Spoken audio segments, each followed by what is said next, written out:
जी, अस्सलाम वालेकुम वरहमतुल्लाहि वबरकातुहू।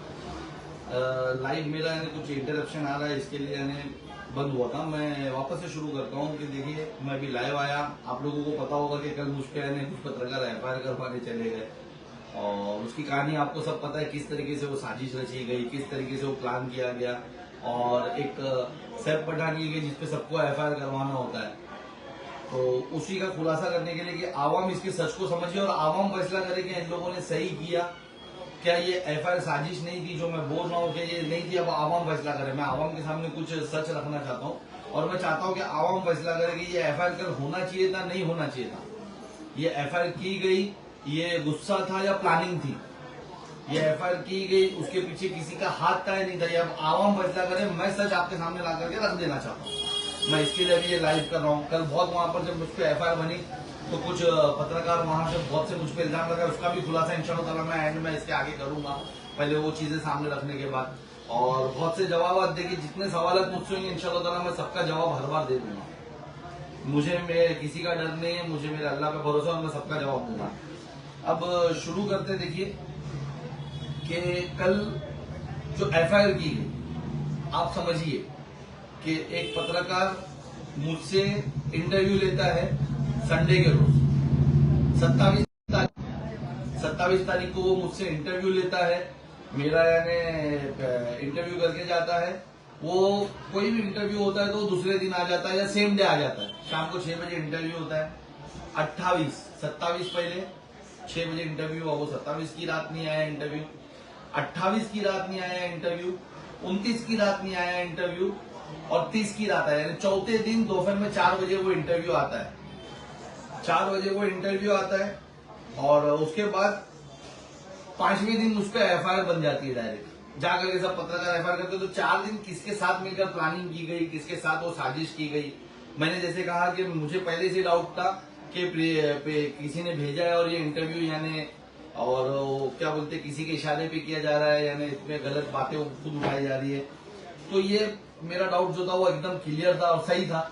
इसीलिए क्योंकि देखिए कि चौथे दिन जब वो इंटरव्यू शाया किया गया तो उसमें एक लाइन को टैगलाइन बना करके उन लोगों ने दिखाया और उसी पे जाकर एफआईआर करा दी गई। और मैं बड़े अफसोस की बात है कि वो इंटरव्यूअर, आप देखिए जब उसने मेरा इंटरव्यू लिया, अगर वो उसने खुद जाकर के एफआईआर कंप्लेंटर बना ये बोलकर कि मुझे गुस्सा है, मेरे उसने पत्रकारों पे इल्जाम लगाया, ये लगाया, तो आप देखिए वो इंटरव्यूअर की आखिरी लाइन क्या थी।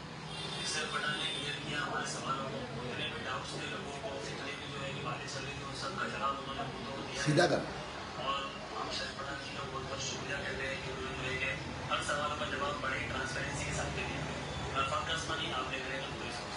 देखिए वो इंटरव्यू खत्म करता, आप जाकर के देखिए 38 मिनट का वीडियो है, आखिरी के आप 35 सेकंड देखिएगा। वो इंटरव्यू के एंड में क्या कह रहा है कि सैफ पठान भाई का हम शुक्रिया अदा करते हैं, बड़ी ट्रांसपेरेंसी से सैफ भाई ने इंटरव्यू दिया, सब बातों का खुलासा किया और हमको खुशी हुई उनका इंटरव्यू लेकर के। तो जब आप जो है ट्रांसपेरेंसी से मैंने जवाब दे दिया, आप इंटरव्यू बेबाकी से दे दिया और आपके सब सवालों का जवाब मिल गया और आप सेटिस्फाइड थे, तो आप एफआईआर करने क्यों गए? अगर आपको नाराजगी थी आप इंटरव्यू वहां पर रोक देते और गुस्सा होकर चले जाते। मुझे भी समझ में आता, मैं बोलता नहीं भाई ठीक है ये स्टेटमेंट गलत है, शायद आप गुस्सा हो रहे, इसको मैं सही करता। लेकिन आप गए, आपने किसी के साथ बैठकर 4 दिन प्लानिंग की कि क्या चीज पे सैफ भाई को फंसाया जाए, क्या चीज पे सैफ भाई को किया जाए, और चौथे दिन वो शाया करके 5वें दिन आप गुस्से में आ गए और एफआईआर करवा दी। तो अब आवाम समझिए कि एक सेटिस्फाइड हुआ इंटरव्यूअर कंप्लेनर कैसे बन जाता है और वो कैसे जाकर के ऑब्जेक्शन लेता है। जब वो सेटिस्फाइड थे तो कैसे हैंड लेता है। और दूसरी चीज, आप लोगों ने देखा कि 2 पत्रकार, इस शहर के 2 सीनियर पत्रकार जो अपने आप को सीनियर पत्रकार बोलते हैं, यूट्यूबर्स है आज की तारीख में, वो दोनों अपने आप को बड़े पत्रकार बताते हैं। उन लोगों ने किस तरीके से कल यानी एफआईआर के लिए कितना जोर दिया। पहले तो मैं कहना चाहूंगा कि हमारे सीनियर यूट्यूबर जो है सुल्तान रिजवी साहब, जिनका यूट्यूब चैनल है, और वो उनके साथ आप लोगों को याद होगा जब मैं यानी एक्सटरमेंट में था, तड़ीपारी में था, तो कुछ हादसा हुआ था। कुछ नगर सेवक के लोगों ने उन पे हमला किया था और उसकी वीडियोस पूरे उसमें वायरल हुई थी। मैं वो वीडियो दिखाना चाहता हूँ। तो जैसा मेरा अंजाम हुआ है और वरिष्ठ समाज सेविका, चर्चित समाज सेविका नाज गोलंदाज का अंजाम हुआ है, इसी तरीके से ये सबको आए दिन जो है ये हमला करते हैं। ये जिस गुंडे ने मेरे ऊपर हमला किया था, एक दिन पहले वो मुमरा पुलिस स्टेशन में उसके ऊपर केस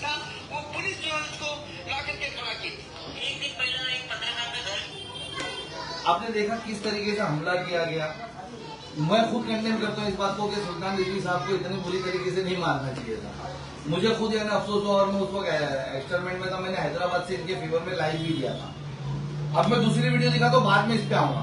और जो दूसरे पत्रकार कल बहुत गुस्से में थे, जो बहुत अपने आप को महान पत्रकार बताने की कोशिश करते हैं, रफीक कामदार साहब, आपको याद होगा कुछ दिन पहले, कुछ साल पहले, 1-8 साल पहले की बात है शायद मेरे ख्याल से, कि उनके ऊपर इस शहर के एनसीपी पार्टी के अध्यक्ष शमीम खान ने ग्राउंड के अंदर हमला किया था और उनको किस तरीके से मारा गया था।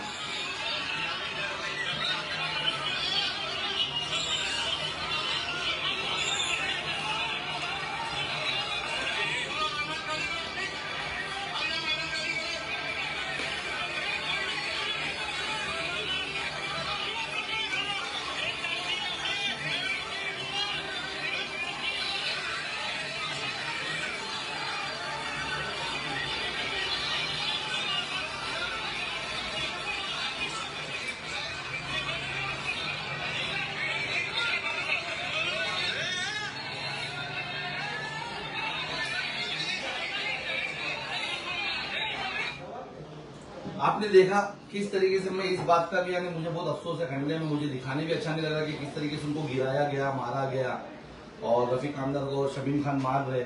मैं सवाल करना चाहता हूं, मैं आवाम से पूछना चाहता हूं और मैं इन दोनों पत्रकारों से पूछना चाहता हूं कि मेरे से एक गलती से अल्फाज निकला, आपको इतना गुस्सा आया, पूरी कम्युनिटी आ गई, एफआईआर कराएंगे ना, हटेंगे नहीं, एफआईआर कराएंगे।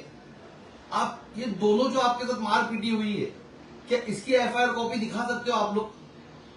क्या ये पत्रकारों पे जो हमला हुआ उसकी एफआईआर कॉपी दिखा सकते हो आप लोग? ये यूट्यूबर न्यूज वालों को जो मारा गया, रफीक कामदार इतने बड़े रिपोर्टर है, सुल्तान रिजवी साहब इतने बड़े रिपोर्टर है, क्या ये दोनों बता सकते कि हम लोगों को मारा गया और हमने इनके खिलाफ एफआईआर कॉपी की है, एफआईआर कॉपी है, हम पत्रकारों ने की है? तो जब तुम पे हमला होता है, तुमको मारा जाता है और मुझे बताने की जरूरत नहीं कितनी बार बदतमीजी भी ऑन कैमरा की जाती है, कभी इनका मोबाइल छीन लिया जाता है पत्रकारों का, कभी उनको क्या बोला जाता है, कभी धमकाया जाता है कैमरे पे ही, लेकिन एफआईआर नहीं होती। तो सैफ पठान की एक उस पर क्या ऐसी बात थी कि आपने एफआईआर करवाई? अब आवाम सोचे कि ये सुपारी नहीं दी, अरे शमीम खान साफ दिख रहा है रफीक कामदार को गिरा के मारता हो, वीडियो चलिए, न्यूज का सोर्स है, पूरा न्यूज भी बोलेंगे तो मैं दिखा दूंगा, वो मैंने बनाया वीडियो नहीं है, सुल्तान रिजवी साहब खुद इंटरव्यू में बोल रहे न्यूज पे, वो न्यूज के सोर्सेज से बता रहा हूं मैं। तो आप लोगों ने उसकी एफआईआर नहीं की, लेकिन सैफ पठान के ऊपर सैफ पठान ने एक स्टेटमेंट दे दिया, आपने जाकर के एफआईआर कर दी। क्यों एफआईआर की? क्योंकि आप देखिए, मैं और एक चीज बताना चाहता हूं वो इंटरव्यूअर को, कि उसने क्या कहा है अपनी एफआईआर में, कि उसने सैफ पठान ने पत्रकारों को, सब पत्रकारों को बोला करके मुझे बुरा लगा, हमारे यानी कम्युनिटी के खिलाफ बोला, उलमाओं को बोला करके हमको बुरा लगा। तो मैं बताना चाहता हूं कि मैं कल 4 बजे लाइव आ चुका था, सबने मेरी न्यूज देखी, उसके बाद उन लोगों ने यानी जब वही तो न्यूज का हवाला देकर के, मेरी लाइव देख करके उन लोगों ने बातें की। तो 4 बजे जब मैंने आपको जो दिल दुखा था कि सब पत्रकार, मैंने कुछ पत्रकार बोल दिया था, क्योंकि तुम्हारे बाजू में खड़े हुए सुल्तान रिजवी साहब भी बोल रहे थे कि कुछ पत्रकार है करते हैं, सबको कैसा बोला गया। तो जब खुद एडमिट करते हो कि कुछ पत्रकार करते, तो मैंने बोला कि हाँ मैं कुछ पत्रकार है और मैं आज भी अपने स्टैंड पे क्लियर हूँ, मैं सबका दिल नहीं दुखाना चाहता था, वो स्टेटमेंट गलत निकल गया मेरे मुंह से। तो उसके बाद आपने 7 बजे ये एफआईआर करवाई, क्यों? आपके आकाओं ने आपको हटने नहीं दिया, जिसने भेजा था एफआईआर करने उसने हटने नहीं दिया, सैफ पठान का स्टेटमेंट आने के बाद भी उसने हटने नहीं दिया। तो अब आवाम फैसला करे कि ये सुपारी थी कि नहीं थी, ये साजिश थी कि नहीं थी, कि 4 दिन बाद इंटरव्यू आता है, 4 दिन बाद वो इंटरव्यू आता है और उसमें से एक लाइन को टैगलाइन बना करके चलाते हैं, उस पर सैफ पठान का क्लियरिफिकेशन लेने कोई पत्रकार नहीं आता है, क्योंकि जर्नलिज्म के एथिक्स कुछ बताते हैं। जर्नलिज्म कभी ऐसा नहीं होता कि एक पक्ष की बात सुन करके एफआईआर हो जाए। अब जिसने, अगर उसको वो बात बुरी लगी थी तो उसने वो हाईलाइट करके क्यों दिखाई, शायद उसने क्यों किया, और वही खुद कंप्लेंट लेकर के क्यों पहुंचा कि ये सुपारी नहीं थी, क्या ये साजिश नहीं थी?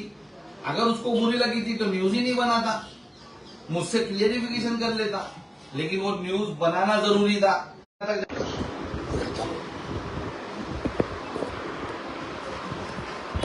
मैं कुछ बहुत माजरत चाहता हूं कि जो लोग मुझे देख रहे हैं, जो लोगों ने मेरी बात पहुंची, थोड़ा इंटरप्शन आ रहा है, तो आप सोचिए कि जरूरी कैसे हो गया। यहाँ पर हमसे मैं वहां से शुरू करता हूँ कि यानी वो वीडियो क्यों दिखाई गई, क्योंकि हम आवाम फैसला करें। और रही बात कि वहां से फिर कुछ इल्जामात लगाए गए मुझ पे, कुछ यानी वहां पर आप सोचे कि क्या कहते हैं कि वो इंटरप्शन की वजह से थोड़ा डिस्टर्बेंस हो रहे। आप सोचिए कि ये इतने बड़े बड़े पत्रकार खुद को बोलते हैं, क्या ये एफआईआर कॉपी दिखा सकते हैं? क्या वो शमीम खान के खिलाफ वो रफीक कामदार अपनी एफआईआर दिखा सकते? तब इनकी मर्यादा मार खाते हुए, गिरते हुए, मार खाते हुए, वीडियो चलते हुए इनकी मर्यादा नहीं गिरी, रिपोर्टरों की मर्यादा नहीं गिरी। सुल्तान रिजवी साहब अच्छे बड़े पत्रकार हैं, उनकी रिस्पेक्ट करता हूँ उनकी भी, वो रोड पे मार खाया, मैंने उनके लिए वीडियो भी बनाई। क्या उनकी तब मर्यादा नहीं गिरी? क्या वो एफआईआर की कॉपी उसको की बता सकते हैं? तो ये मुझे क्यों किया गया, क्यों उन पर एफआईआर नहीं की गई? और मेरे लिए इतनी एफआईआर, इतनी न्यूजें बनाई जा रही है और इतनी बातें की जा रही है चक्कर अभी, ये तो आवाम फैसला करेगी कि साजिश थी कि नहीं थी। अगर इन लोग इतने अच्छे पत्रकार होते और इनको अपनी मर्यादा की पड़ी होती तो शायद इसलिए ये मारा पिट्टी पे ही एफआईआर हो गई होती। खैर अभी आप देखिए, कल वो जब मैंने इंटरव्यू देखा तो उसमें मुझे चैलेंज किया जा रहा है डिबेट के लिए, आप या मैं मेरे लाइव के माध्यम से उन्हें मैसेज देना चाहता हूँ, आप जिधर बुलाओगे मैं डिबेट के लिए आने तैयार हूँ। आप जिधर बोलोगे मैं उधर बैठ करके डिबेट करने तैयार हूँ। कि आपकी पत्रकारिता से शहर को अगर फायदा हुआ रहेगा एक पैसे का तो भी बताइएगा, और मैं मेरे कामों से फायदा हुआ है कि नहीं मैं वो बताऊंगा। आपकी पत्रकारिता करने के बाद, आपके न्यूज बताने के बाद, ड्रग पेडलरों की जो तुमने कभी न्यूज बताई अपने आप को अच्छा बताने के लिए, अगर वो ड्रग पेडलर आज भी ड्रग चालू है, बेचना चालू है, तो आपने उसको अंजाम तक क्यों नहीं पहुंचाया? क्यों उसकी सेकंड टाइम न्यूज नहीं बताई आपने? क्यों उसको रिपीट करके नहीं बताया? क्या सेटलमेंट हुआ नहीं हुआ? उस पर आप भी खुलासा करिए, उस पर मैं भी खुलासा करूंगा। आपने जितनी रिपोर्ट बताई उसके बाद अगर वो काम अंजाम तक नहीं पहुंचा तो उस पर आप बात करेंगे और मैं भी बात करूंगा। मैंने जितने कामों को हाथ में लिया वो अंजाम तक पहुंचा नहीं पहुंचा। और रही बात कब्रिस्तान का, जो आपने बोला ना कि कब्रिस्तान की पीआई के लिए सबसे पेपर जमा किया, इससे पेपर जमा किया, यस मैंने सबसे पेपर जमा किया था, मैंने कब मना किया? लेकिन तुमको याद है कि नहीं याद है? अल्लाह को हाजिर रखकर बोलना कि जब मैं तुम्हारी पीआई, तुमने खुद डाली है वो पीआई उसके खिलाफ, मरूम रफीक मुकादम के साथ तुम सेकंड उसमें पीआई करता थे, ये तुम्हारे पीआई के पेपर है। मैं आवाम को बताना चाहता हूं कि रफीक कामदार प्रेस रिपोर्टर 2018 के अंदर उसने कब्रिस्तान का जब इशू चल रहा था मरूम रफीक मुकादम के साथ पीआई नंबर 109/2018 2018 में एक पीआई डाली, पीआई नंबर 109 है और वो कब्रिस्तान को लेकर डाली। ये आप देख सकते हो, उसमें मरूम रफीक मुकादम पहले पीआई करता थे, सेकंड पीआई करता रफीक दाऊद कामदार थे, आप देख सकते। अब मुझे आप सवाल का जवाब दीजिए कि जब मैंने इंटरवेंट होने की बात कही नूरानी होटल पे, आप मुझे रात को मिले, आपने मुझसे कहा कि सैफ तू मेरा छोटा भाई क्यों टेंशन लेता है, अपन इंसाफ लाएंगे शहर के लिए, मैं हूं उसके अंदर, भरोसा नहीं है क्या? आपने नहीं कहा, अल्लाह को हाजिर रख के बोलता, आपने मेरे को नहीं रोका उस वक्त और मैं आपकी बात सुन के रुक गया, मुझे भी लगा कि शायद आप लाएंगे। मुझे आप जवाब दीजिए कि ये पीआई का आज तक हुआ क्या? ये पूरे जो 198 एकड़ समथिंग उसके ऊपर आपने पीआई डाली थी जिसमें कब्रिस्तान मेन मुद्दा था, उस पीआई पे क्या किया आपने? बिल्डरों से कुछ बात हो गई आपकी? 2018 का पीआई है, 19, 20, 21, 22, 23, 24, 25, 26, 8 साल बाद क्या जवाब है इसका आपके पास? आप मुझे बताइए, इसका जवाब दीजिए। आप पीआई करता थे ना मरूम रफीक मुकादम साहब, तो चले ठीक है, अल्लाह इंतकाल हो गया, अल्लाह उनको जन्नत नसीब करे, लेकिन आप है ना सेकंड, क्या स्टेटस है आपके पीआई का? आप मुझे बताएं। आपने एपीएल में क्या करी? शहर वालों को इंसाफ दिलाई, आपने अंजाम पे पहुंचाया कब्रिस्तान की लड़ाई को। आप बहुत वाहवाही लेते फिर रहे थे ना, मैंने पीआई कर दी है, रफीक मुकादम रफीक मुकादम से ज्यादा आप अपना नाम बता रहे थे उसको कि मैंने पीआई कर दी है और मेरे पीआई दाखिल है, मैं इंसाफ दिलाऊंगा। क्या इंसाफ दिलाया आपने? अरे मैं तो आपकी बात सुन के रुक गया उस वक्त, अफसोस है मुझे आज तक उस बात पे। उसके बाद मुझ पे 2019 में केसेस बनाए गए, मुझे शहर से हटाया गया, 20 में केसेस बनाए गए, मुझे इस शहर में रहने का दिया गया 22 तलक। 19 में केस बना, शहर से हटाया गया, मुझे 4 महीना। 20 में केस बना, मुझे शहर से हटाया गया 4 से 5 महीना। 21 में तो मुझे तड़ीपार कर दिया गया बेगुनाह होने के बावजूद। मैं 21 के बाद जब आया, जब मैंने वापस कब्रिस्तान के लिए एक वीडियो बनाया तो शहर के सीनियर्स को मुझसे मिले, बोले सर मत करो, 2000 लोग को वहां दफना दिया गया। मैंने रिस्पेक्ट की, मैंने मलूम जो दफना दिए गए उनकी रिस्पेक्ट की। उसके बाद मैं चुप हो गया कि मट्टी का मामला है जो उसको चुप हो जाना चाहिए। मुझे मट्टी के मामले में सिर्फ बात करना चाहिए, कब्रिस्तान रिलोकेट करने की बात नहीं कर सकता मैं, तो मैंने मट्टी का मामला किया। मट्टी का खुलासा भी सैफ पठान ने किया, उसको सब मैंने किया। और मट्टी के लिए मैंने उसके बैठा ना 13 दिन अभी कब्रिस्तान के लिए। उस कब्रिस्तान को मान्यता नहीं है, मान्यता दिलाने बैठा मैं। 13 दिन में मेरी कितने 13 दिन न्यूज चला है आपने? आप बोले ना हर रोज न्यूज चलाते, तुम्हारे चैनल की 13 दिन की न्यूज चली कब्रिस्तान को लेकर के।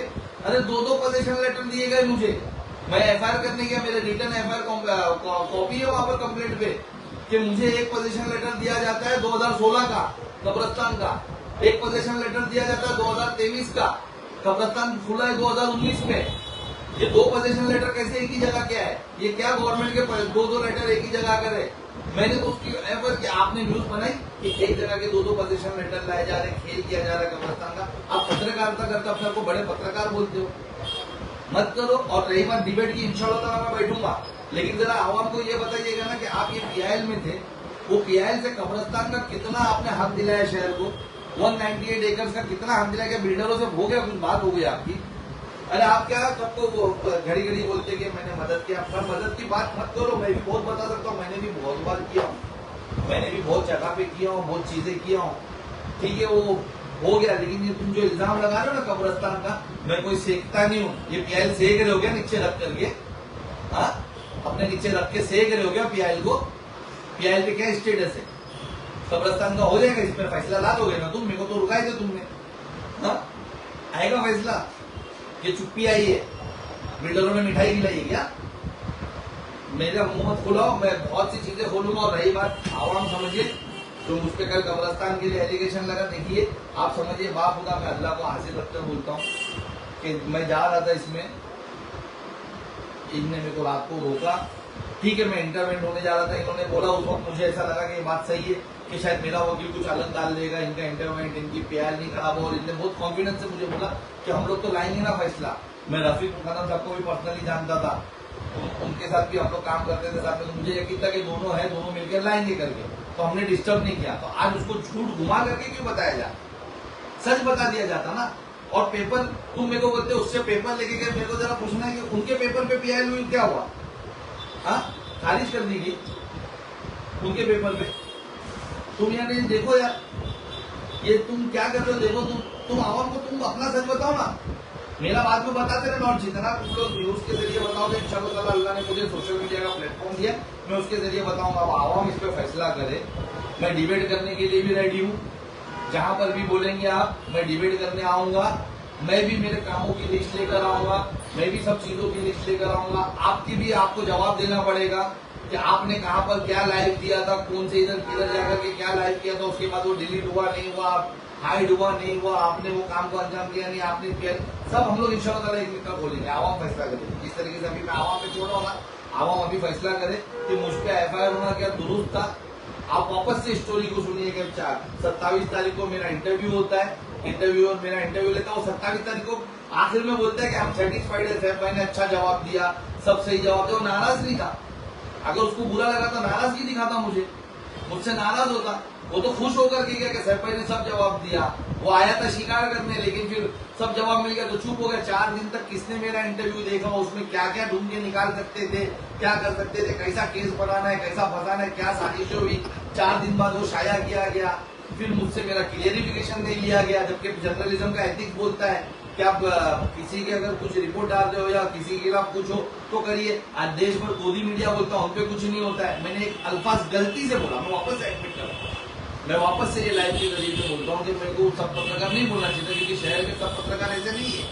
हमारे प्रिंट मीडिया वाले पत्रकार हो, हमारे यूट्यूबर भाई हो, कुछ बहुत ईमानदार भी है, वो हिट ऑफ द मोमेंट पे मुझसे सब निकला। मैं अभी भी बोलता हूँ कि कुछ पत्रकार जो है वो ये कार्य करते हैं, तो वो होना चाहिए। तो क्या मुझ पर ये एफआईआर बना देनी चाहिए थी बाद में? अच्छा, फिर उसके बाद आप मुझे बिना बताए गए, जब मैंने देखा कि सब न्यूज पत्रकार लोग वहां पहुंचे मेरे खिलाफ, तो मैंने लाइव आकर के मैंने मेरी गलती एडमिट कर ली। तो आपकी नाराजगी तब भी नहीं टूटी। मैंने तो आकर के दिल बड़ा करके, अपने आप को छोटा करके मैंने बोला कि ठीक है भाई, मैंने अगर सबका दिल दुखाया तो मैं सबको नहीं बोलना चाहता था, मैं उसके लिए माजरत चाहता हूँ, कुछ लोगों को बोलना चाहिए था, और मैं सच बोल रहा हूँ, मैं स्टैंड में क्लियर हूँ। तो भी आपकी नाराजगी नहीं, एफआईआर होना ही चाहिए। तो ये साजिश नहीं थी, ये साजिश के तहत नहीं थी। अब आवाम इसका फैसला करे, आवाम मुझसे सवाल करे। आपको मार पड़ती है, आप एफआईआर नहीं करवाते हो, आप बोलते हो मैं डिबेट के लिए भी रेडी हूँ। बस ये सोचना नहीं कि चिल्ला चिल्ला करके जैसा दूसरों को बोलते हो मेरे सामने वो चलेगा। आप भी इज्जत से बात करोगे, मैं भी इज्जत से सवाल जवाब, कभी भी आप बुलाओगे मैं आ जाऊंगा। आवाम ये एफआईआर का फैसला करेगी ये सही है कि नहीं गलत। खैर उन लोगों ने कोशिश की है कि यानी फिर मुझे फंसाना, मुझे यानी ट्रैप करना। आवाम सोचेगी कभी मुझ पर जाकर म्यूनसिपल अधिकारी कंप्लेंट कर देते, ऑफिसरान कंप्लेंट कर देते, अब तो पत्रकार भी इस शहर के सामने वालों के लिए मुझ पर एफआईआर कर रहे हैं।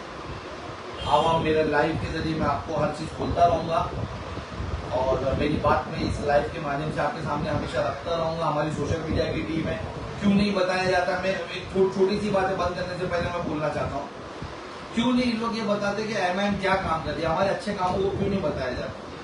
हाँ, आप सोचिए कि हम जितने अच्छे काम करते हैं उनको तो नहीं बताया जाता, नेगेटिव रिपोर्ट बनाई जाती है हमारी। अभी आप देख रहे हैं कि परिवहन का अध्यक्ष बन के बैठे एक पार्टी के अध्यक्ष, उन्होंने शहर में कुछ नहीं किया। आज हमारे टीम का एक बंदा बस स्टॉप ला रहा है शहर के अंदर, कितनी न्यूजें बता रहे उसकी, कितना सच ला रहे कि एमआईएम कर रही है। तो आप आवाम की सोचिए कि एमआईएम की न्यूजें नहीं बताई जाएगी, आपको हमको ही फॉलो करना पड़ेगा, आपको हमारे ही चीजों को देखना पड़ेगा, हमारे यूट्यूब, हमारे फेसबुक, हमारे इसको देखना पड़ेगा। अभी यानी आवाम को अगर हमारी चीजें चाहिए तो हमको ही देखना पड़ेगा। बस यही सब चीजें बताने अभी मैं लाइव आया था। आवाम से अपील है कि इसके ऊपर आप लोग अपनी बात रखिए, ये शहर में गलत हो रहा है तो आप इस पे बात रखिए। और मैं हमेशा की तरह यही कहूंगा कि जिस तरीके से मैं हमेशा आवाम का मुगरा शहर मेरा घर है, मैं उसके लिए करता रहूंगा। उस पर एफआईआर बने, केस बने, उससे फर्क नहीं पड़ता और बेशक मुझे नहीं, ये मेरा घर है, मैं काम करता रहूंगा। आवाम ये एफआईआर का फैसला करे और इनसे सवाल करे कि मार्च आगे एफआईआर क्यों नहीं बनाए और एक छोटा सा स्टेटमेंट मेरा गलत हो जाने पे इतना क्यों गुस्सा दिखा रहे थे और क्यों एफआईआर बनाए, इनसे सवाल जरूर करिएगा। अल्लाह हाफ़िज़।